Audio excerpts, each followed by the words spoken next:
ഇറാനുമായുള്ള യുദ്ധം വിജയിച്ചെന്ന അവകാശവാദവുമായി American president Donald Trump. ദൗത്യം പൂർത്തീകരിക്കുന്നതുവരെ American സൈന്യം മധ്യപൂർവേഷ്യയിൽ തുടരുമെന്നും ട്രംപ് പറഞ്ഞു. മിനാബിലെ ഇറാനിയൻ ഗേൾസ് പ്രൈമറി സ്കൂളിന് നേരെ നടന്ന മിസൈൽ ആക്രമണത്തിൽ അമേരിക്കയ്ക്ക് പങ്കുണ്ടെന്ന് പ്രാഥമിക സൈനിക അന്വേഷണത്തിൽ കണ്ടെത്തി.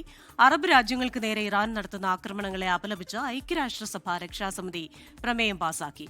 ദുബായ് ക്രീക്ക് ഹാർബർ പരിസരത്ത് കെട്ടിടത്തിൽ ഡ്രോൺ വീണു. കുവൈത്തിൽ രാത്രി 2 തവണ ആക്രമണശ്രമമുണ്ടായി.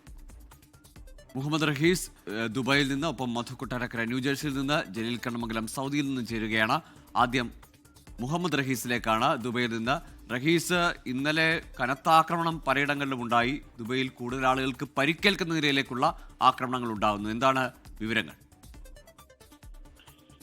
ഗോകുലി, നമ്മൾ ഈ സംസാരിക്കുന്ന സമയവും UAE ജാഗ്രതാ നിർദ്ദേശത്തിലാണ്. അല്പസമയം മുമ്പ് മാത്രമാണ് അലേർട്ട് സന്ദേശം പുറത്തു വന്നത്. അതായത് ഇന്നലെ രാത്രി തൊട്ടുള്ള ഒരു കണക്കെടുക്കുകയാണെങ്കിൽ 3 തവണയും 4 തവണയും ഒക്കെ അലേർട്ട് സന്ദേശം ലഭിച്ചിട്ടുണ്ട്. അപ്പോൾ സ്വാഭാവികമായിട്ടും ഇന്നലെ രാത്രി മുതൽ നടന്നത് കാര്യമായിട്ടുള്ള ആക്രമണമാണ്. അതിന്റെ ചില വിവരങ്ങൾ കൂടിയൊക്കെയും പുറത്തു വരുന്നുണ്ട്. അത് ദുബായ് ക്രീക്ക് ഹാർബറിന്റെ പരിസരത്ത് കെട്ടിടത്തിൽ ഡ്രോൺ വീണിട്ടുണ്ട് എന്നുള്ള വിവരം ഔദ്യോഗികമായി സ്ഥിരീകരിക്കുന്നു.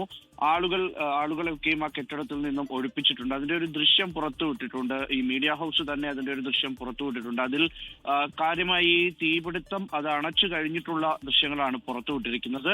അവിടെ സാരമായ രീതിയിലൊരു തീപിടുത്തം ഉണ്ടായി. അത് അപ്പോൾ തന്നെ അണച്ചു എന്നാണ് ദുബായ് അതോറിറ്റികളൊക്കെയും അവകാശപ്പെടുന്നത്. അതിനപ്പുറത്തേക്ക് ഈ ആളുകളെ അവിടെ നിന്നും പൂർണ്ണമായും ഒഴിപ്പിച്ചിട്ടുണ്ട്. ജാഗ്രതാ നിർദ്ദേശം നൽകിയിട്ടുണ്ട്. അവിടെ സുരക്ഷ കൂട്ടിയിട്ടുണ്ട്. അതനുസരിച്ചുള്ള പ്രവർത്തനങ്ങൾ നടന്നു വരികയാണ്.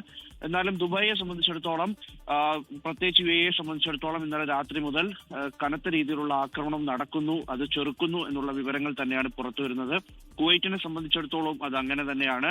ഒപ്പം ബഹ്റൈനെ സംബന്ധിച്ചിടത്തോളം അലേർട്ടുകൾ കാര്യമായി തന്നെ ലഭിക്കുന്നുണ്ട് എന്നുള്ള വിവരം കൂടി പുറത്തു വരുന്നുണ്ട്. അപ്പോൾ ആ നിലയിലേക്ക് കാര്യങ്ങൾ മാറുകയാണ്. ആക്രമണം എന്തായാലും ഇറാൻ തുടർന്നുകൊണ്ടേയിരിക്കുകയാണ്. അതിനപ്പുറത്തേക്ക് വലിയ തോതിൽ ആക്രമണത്തെ ചെറുക്കാൻ കഴിഞ്ഞു എന്ന് കുവൈറ്റും ബഹ്റൈനും UAEയും ഒക്കെയും അവകാശപ്പെടുന്നുണ്ട്. ഇവിടെ ഒക്കെ കാര്യമായ ആക്രമണം ഉണ്ടായെങ്കിലും അതൊക്കെയും ചെറുക്കാൻ കഴിഞ്ഞു എന്നാണ് ഇവർ പറയുന്നത്. അതിനപ്പുറത്തേക്ക് ഈ സലാല ഉൾപ്പെടെ ഒമാനയിൽ ഒക്കെ ഉണ്ടായ ഈ തുറമുഖത്ത് ഒക്കെ ഇന്ധന ടാങ്കുകൾക്ക് നേരെ ഉണ്ടായ ആക്രമണത്തിന്റെ തീ അത് പൂർണ്ണമായും അണയ്ക്കാൻ കഴിഞ്ഞിട്ടില്ല എന്നുള്ള വിവരങ്ങളൊക്കെ, അങ്ങനെയുള്ള ചില റിപ്പോർട്ടുകളൊക്കെ പുറത്തു വരുന്നുണ്ട്. സാരമായ രീതിയിൽ തന്നെയുള്ള ആക്രമണം ഒമാന് നേരെയും ഉണ്ടായിട്ടുണ്ട്. അതും വളരെ പ്രധാനപ്പെട്ട ഒന്ന് തന്നെയാണ് എന്ന് പറയേണ്ടി വരും. ഒപ്പം തന്നെ ഇന്നലെ ഈ പരിക്ക് ഉണ്ടായവരുടെ എണ്ണത്തിലും UAE സംബന്ധിച്ചിടത്തോളം ഒരു കൂടുതൽ രേഖപ്പെടുത്തിയ ഒരു ദിവസം കൂടിയാണ് ഇന്നലെ കടന്നുപോയത്. ആക്രമണത്തിന്റെ എണ്ണത്തിലായിക്കോട്ടെ, ഒപ്പം തന്നെ പരിക്കിന്റെ എണ്ണത്തിലുമൊക്കെ വലിയൊരു കണക്ക് പുറത്തു വന്നിട്ടുണ്ട്. 9 പേർക്ക് കൂടി പരിക്കേറ്റിട്ടുള്ള ദിവസമാണ്. ഒപ്പം തന്നെ 13 മിസൈലുകളും 39 ഡ്രോണുകളും നേരിട്ടു എന്ന് പ്രതിരോധ മന്ത്രാലയം അറിയിക്കുന്നുണ്ട്. UAEയിൽ ആകെ പരിക്കേറ്റവരുടെ എണ്ണം 131 ഉയർന്നിട്ടുണ്ട്. അപ്പോൾ കാര്യമായ രീതിയിൽ തന്നെ പരിക്കേൽക്കുന്നവരുടെ എണ്ണം കൂടുന്നുണ്ട്. പക്ഷേ സാരമായ പരിക്കല്ല, നിസ്സാരമായ പരിക്കുകളാണ് എന്നാണ് UAEയുടെ ഓരോ അതോറിറ്റികളും അറിയിക്കുന്നത്.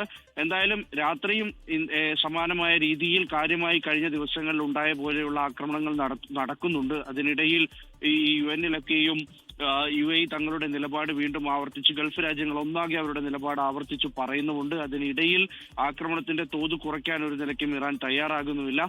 എന്തായാലും കൂടുതൽ ആക്രമണങ്ങളുടെ വിവരങ്ങൾ സ്ഥിരീകരിച്ചുകൂടി വരുമ്പോൾ കുറച്ചുകൂടി വിവരങ്ങൾ പുറത്തു വരാനുണ്ട് എന്നാണ് മനസ്സിലാക്കുന്നത്. ഗോകുൽ, തീർച്ചയായും മുഹമ്മദ് റഹീസാണ് ദുബായിൽ നിന്ന് വിശദാംശങ്ങളുമായി ചേർന്നത്.